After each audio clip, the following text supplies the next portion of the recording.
Događa se bizarne situacije da se ljudi iz raznih razloga vežu doma sa lisicama, pa onda Mhm. su to neke upitne kvalitete lisice, Aha. pa se onda dogodi da se ne pukne ključ ili ne mogu se odvezati, onda opet se sjete nas, pa mi dođemo pa to odrežemo.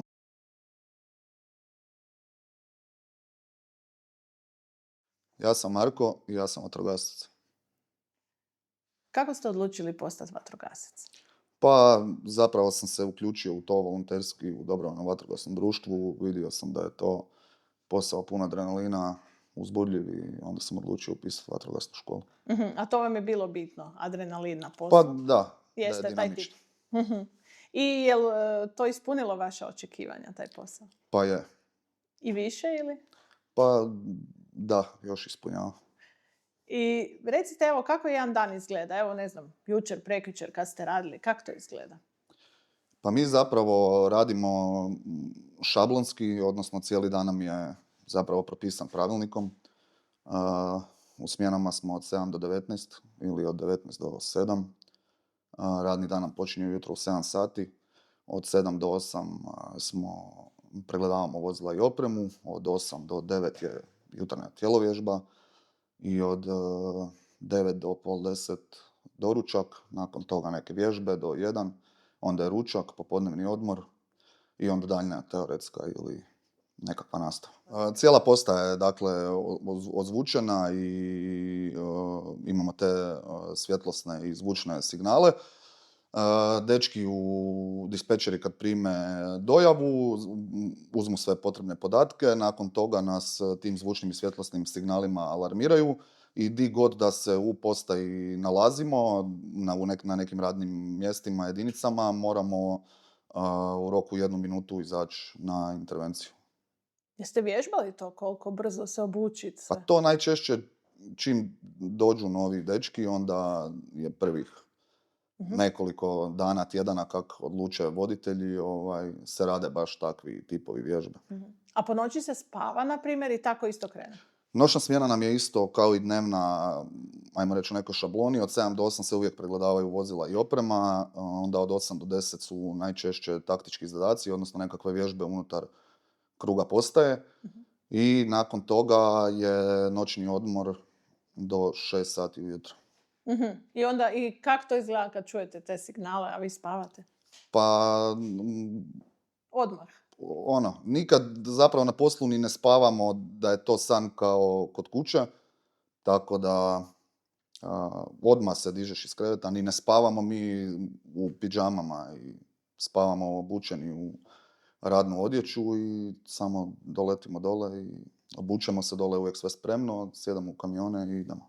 A kako vama funkcionira taj ritam spavanja kod kuće? Jel to malo poremeti se sve?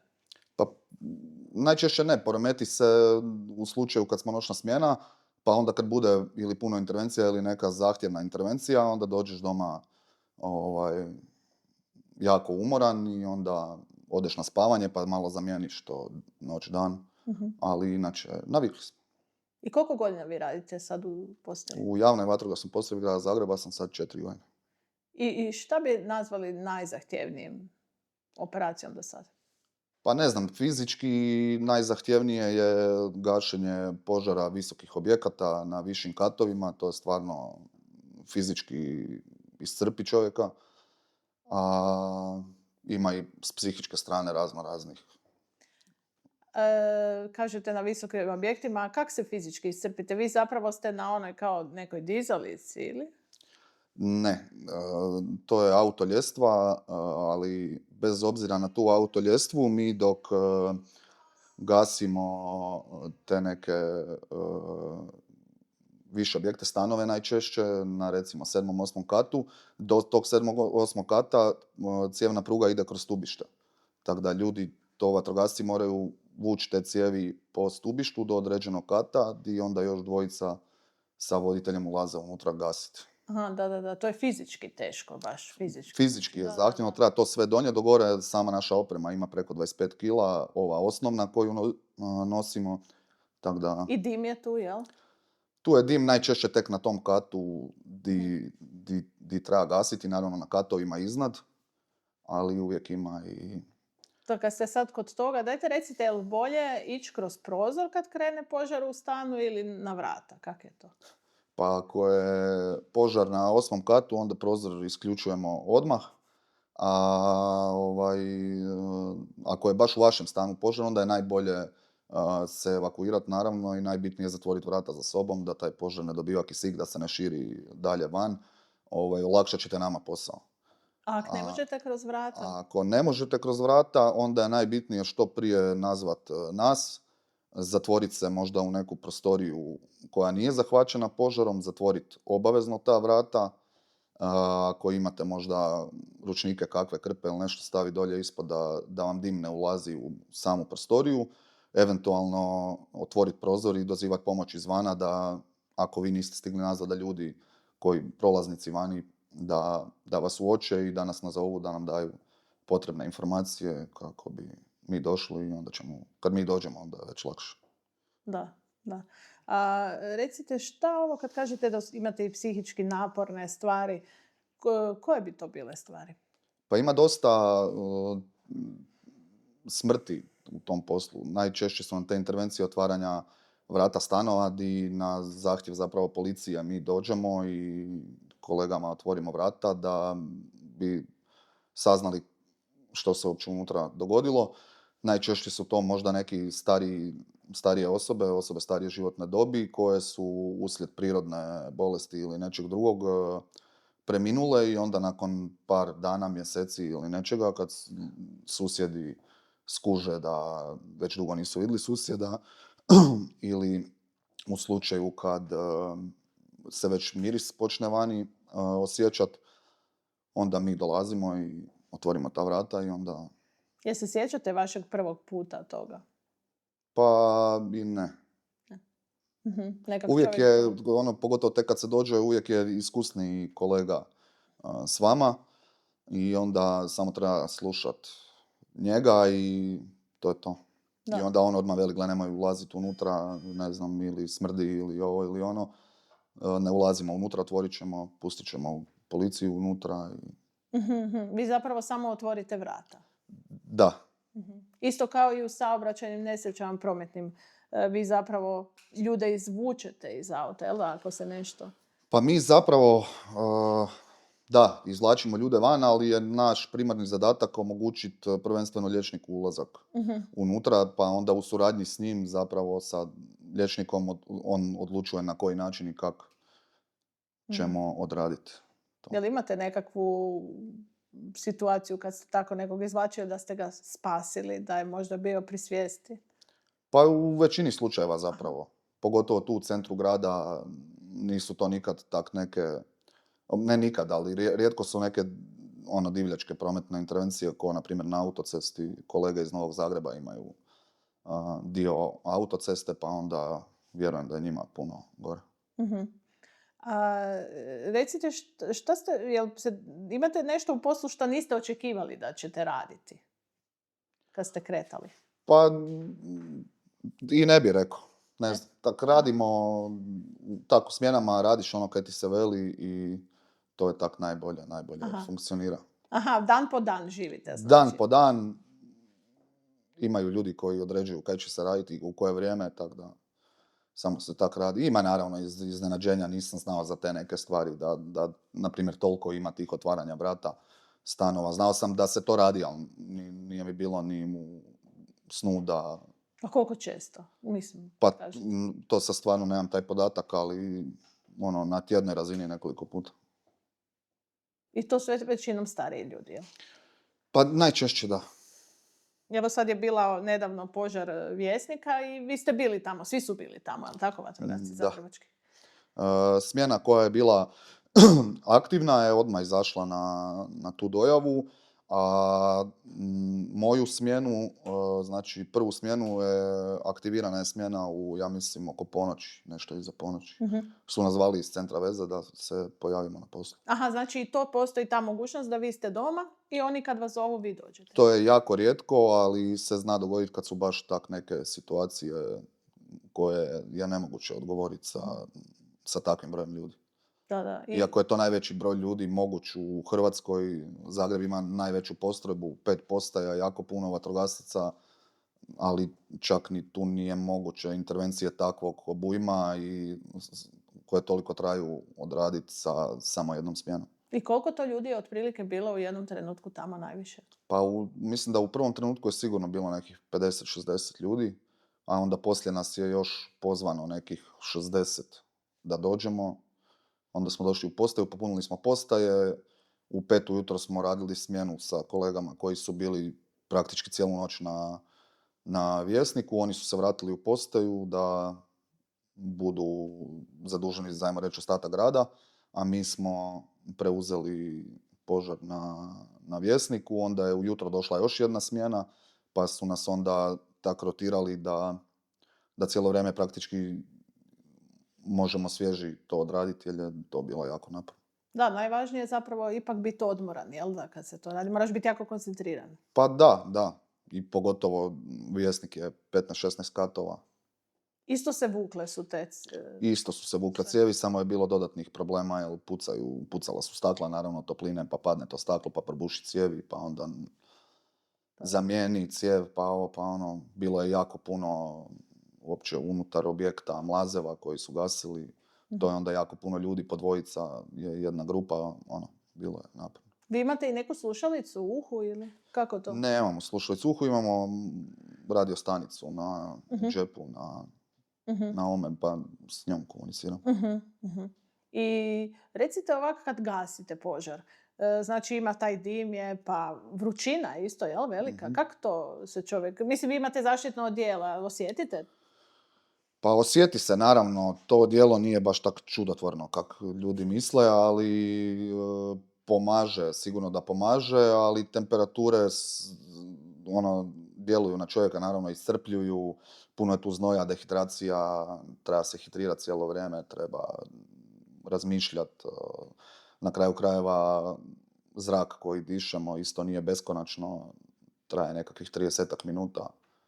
Tako da onda se mora obratiti pozornosti na to, pogotovo na takvim neboderima i to di ti treba neko vrijeme da van izađeš. Da. Jeste vi nekad imali neku ozljedu? Pa do sad sve nešto sitne neke ozljede. Tako da, za sad je dobro. Super, nek tak i ostane. Da, A recite, i kad je na moru, kad su požari, vi isto idete? Neke smjene? Da, mi imamo aktivnu dislokaciju u Divuljama, di šest zaposlenika vatrogasne postrojbe Zagreb je dolje praktički cijelu tu protupožarnu sezonu. Mijenjaju se dečki svaka 2 tjedna, znači 6 ih ide, za 2 tjedna druga 6 dođu, dolje se zamijene, ovi se vraćaju doma, ovi ostaju i to traje dok glavni vatrogasni zapovjednik ne odluči da je kraj glavnog tog napora protupožarne sezone.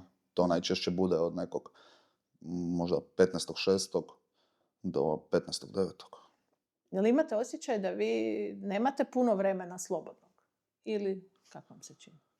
Pa ne, svako od nas još ima dodatne neke aktivnosti, neki se bave nekakvim sportovima, hobijima, planinarenjem. Tako da imamo dovoljno. Naš radni tjedan je isti kao i svaki drugi praktički po broju sati, samo mi radimo u tom smjenskom načinu rada 12-24, neko drugi radi 8 sati pa radi od ponedjeljka do petka. Da, slično kao liječnici ili medicinske sestre. Da. A recite, imate nekakve, tu ima i neke situacije koje meni izgledaju bizarne, kao spašavanje mačke sa drveta, je li to stvarno? Je, ali je to zanemarivo. To je toliko rijetko. Da, nije to često. Nije. A i mislim, nije mi taj dio. Meni taj dio nikad nije jasno zašto mačka ne siđe. Pa najčešće siđe sama, ljudi nas pozovu, mi pokušamo naravno ili se penjemo ili najčešće sa autoljestvom se dignemo, ali mačka naravno kad vidi da 2 čovjeka idu prema njoj s nekakvom, kakvi velite, dizalicom, onda mačka pobjegne. Naravno. A i naravno, ako je se dovoljno dugo ostavi gore, mačka će sići sama kad bude gladna, žedna. Da.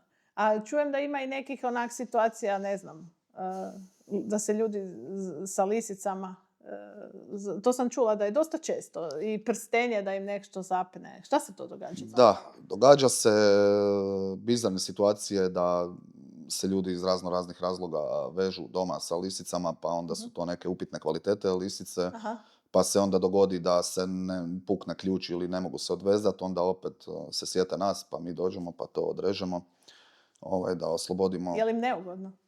Pa ja još nisam imao situaciju, Bogu hvala, da idem na tak nešto, ali pa vjerojatno je malo, ali ili ćemo te mi odvezati ili ćeš ostati zavezan, tako da. Da, vi imate ta klješta, jel, koja to mogu? Pa da, imamo razne alate. Što se prstenja tiče, najčešće kod nekog pada ili nečega prst natekne, ljudi ne skinu prsten jer misle neće to biti ništa i onda to toliko jako natekne da počne boliti, pa se počne urezivati u kožu, pa ovo pa ono. I onda ljudi prvo se sjete otići kod liječnika, onda dođu na hitnu i onda ih doktori sa hitne zapravo pošalju kod nas jer ne mogu to valjda odrezati i onda oni dođu kod nas, najčešće u postaju. Aha, čak iako ima situacija, kad je neka teža situacija, onda nas zovu da dođemo gore, pa onda odemo u bolnicu, pa im tam pomognemo koliko može. Ali nekad neko negdje zapne, ili to isto znači su neke situacije kad, ne znam, ili u liftu ili nešto, ali to isto vi? Zapnu u liftu, sad je to sve rijeđe, zato jer su valjda i novija tehnologija, ali i ti serviseri liftova su uveli svoje službe, pa onda najčešće oni, ali da, zna se dogoditi da i ljudi zapnu u liftu, pa onda odemo i imamo alate za otvaranje tih liftova. Jeste nekad trebali nekog tješiti tijekom svoje, jel se to događa? Pa to je bilo. Da. Nekoliko puta, da. A šta je vama se ovako rezalo kao neki trenutak koji nećete zaboraviti? Pa ne znam, ja pamtim samo ove lijepe stvari na poslu, šale neke s kolegama i tako. Da, taj stres na poslu zapravo vas bliži, jel? Pa vjerojatno, da. Jel pričate o tome šta ste radili poslije? Ne znam. Pa najčešće ni ne, zato jer niko ne pita, odeš na intervenciju, ako ovi drugi nisu išli s tim kamionom, vratiš se nazad. Aha. U principu, niko te ne pita kaj ste radili, di ste bili. Ne zanima nas to. Jeste odradili, jesmo, ok. Pričate o nečem drugom, znači, skroz. Da. Aha. Uvijek su to neke pošalice, šale. Aha, vi ste zapravo uvijek ista ekipa ili se izmjenjujete? Kako to ide? Ista smo ekipa, ali ponekad zbog potrebe službe se znaju događati promjene unutar smjena. Ne znam, 2 ljudi ode u neku drugu smjenu, 2 iz neke druge dođu kod tebe u smjenu ili bude, ne znam, natječaj pa zapošljavanje, pa dođu novi dečki, pa onda, ne znam, 2 odu da bi 2 nova došla i tako. I bliski ste si vi? Pa ja bih rekao da da. Jel zapravo vi više taj nekakav, imam osjećaj da se humorom spašavate od toga stresa cijelog i to sve, a? Pa vrlo lako moguće, da.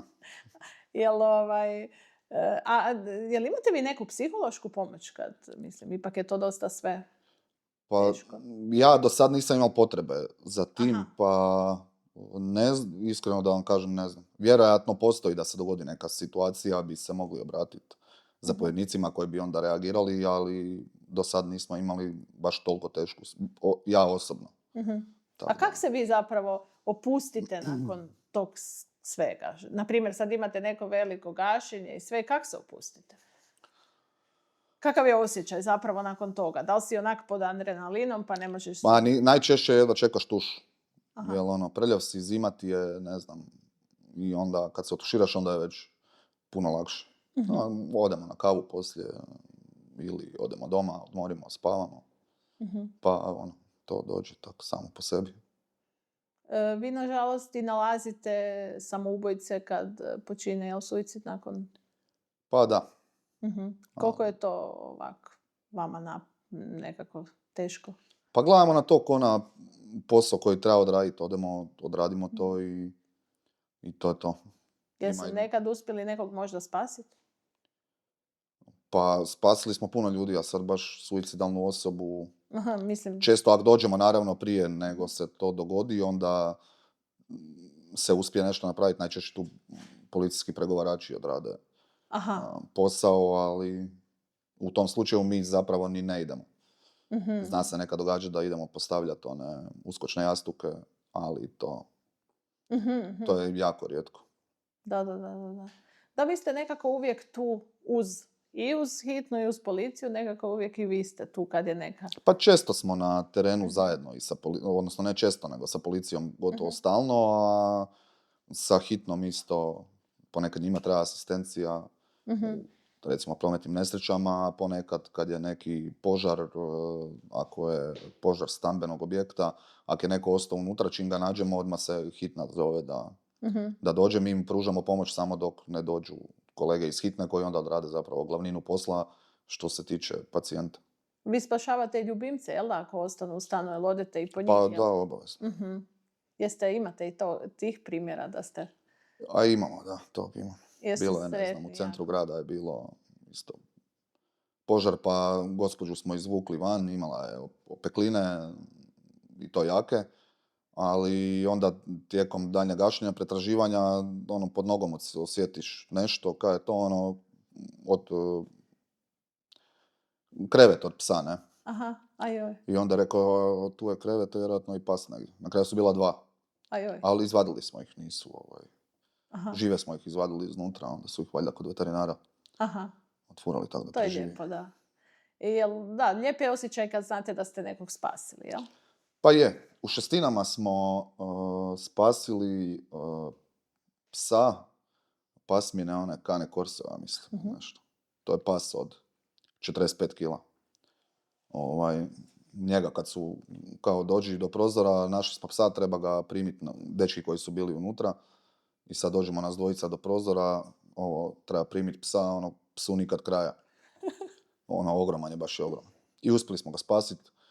Nije bilo vlasnika doma, tako da smo ga mi vozili na veterinarski institut, ako se ne varam. I spasili su ga tamo, tako da pas je preživio. Baš- Sreća pa je bio u nesvijesti, pa nas nije mogao Aha, aha, ugrist. aha. Znači, od dima se on osvijestio. Da, da. Aha, aha. Da, znači često se i to događa, da vam ljudi budu onesvješteni kad vi uđete negdje. Pa najčešće da, ako ostanu u stanu, onda mislim da ni nisu opekline prva, po toj nekoj smrtnosti neće biti prva, neće prvo umret od opeklina, nego od udisanja dima. Mhm.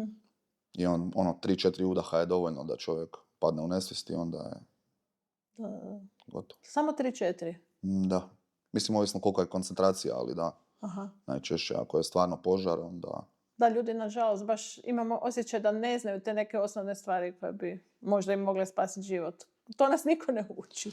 Pa mi, na primjer, i u postrojbi imamo puno tih plakata kad nam dolaze djeca iz škole, iz vrtića, onda obavezno prolazimo to s njima, te neke koji je broj od vatrogasaca, jel znate svoju adresu doma, koje su zapravo jako bitne stvari, a malo se o njima priča. Isto Da. tako i o tom zatvaranju vrata kod evakuacije, to je strašno bitna stvar. I zbog širenja dima na katove iznad i zbog dolaska svježeg zraka unutra, odnosno kisika, onda opet požaru se daje dodatan poticaj. Tako da, to su neke važne stvari. Obavezno zatvarati ta vrata. Ako ste na katovima iznad, a ispod vas je požar, ne pokušavati sam izlaziti, ne pokušavati se evakuirati kroz stubište sam, jer onda nama dajete dodatni posao, jer već smo rekli par udaha je dovoljno da čovjek padne u nesvijest. Onda ćemo morati još uz gašenje požara tražiti i te ljude. Bolje je ostati u stanu, zatvoriti vrata, nazvati vatrogasce, staviti mokar ručnik ispod praga i to je to. Dozivati pomoć ako slučajno, ali danas je to vrijeme mobitela, pa svako ima najčešće mobitel kod sebe i onda je stvarno lako nas nazvati. Lakše je, da. A i često se događaju one nesreće, se znaju desiti da ljudi s autom slete negdje u rijeku ili nešto. To vi isto radite? Da, vatrogasna postrojba grada Zagreba ima unutar postrojbe imamo svoj ronilački tim, pa onda u slučaju takvih nekih situacija možemo odgovoriti na to. I onda to niste vi Ja vi nisam, niste ne. ti. Ali imamo ih dovoljno, ne znam, sigurno je 15-20 ljudi u tome. Imaju svoju dečki opremu. i rade. I vi ste u sve i u DVD-u, jel tako? Da. To je To nekako... većina djelatnika, neću reći svi, ali velika većina su članovi nekih dobrovoljnih To je neko društava. najčešće mjesto gdje, mislim, unutar nekog gdje vi živite, jel? Tako je, da. Tamo ste onda, jel? Da. Aha, i zapravo vi onda možete puno pomoći kad znate najviše, vjerojatno, jel? Pa najviše se zapravo uči tu na poslu, jer je to konstantno vježbanje i to, ali većina ljudi uopće ne bi došla do posla. Kažem, većina nije kod svih ista situacija, ali Da. većina je počela u A je li ima nekim mirnih ljudima. dana uopće na poslu? Pa ima, rijetko, ali ima. Baš ono da nema ni jedne intervencije, to je rijetko, ali događa se. I opet bi birali biti vatrogasac? Pa da. Uvijek. Da.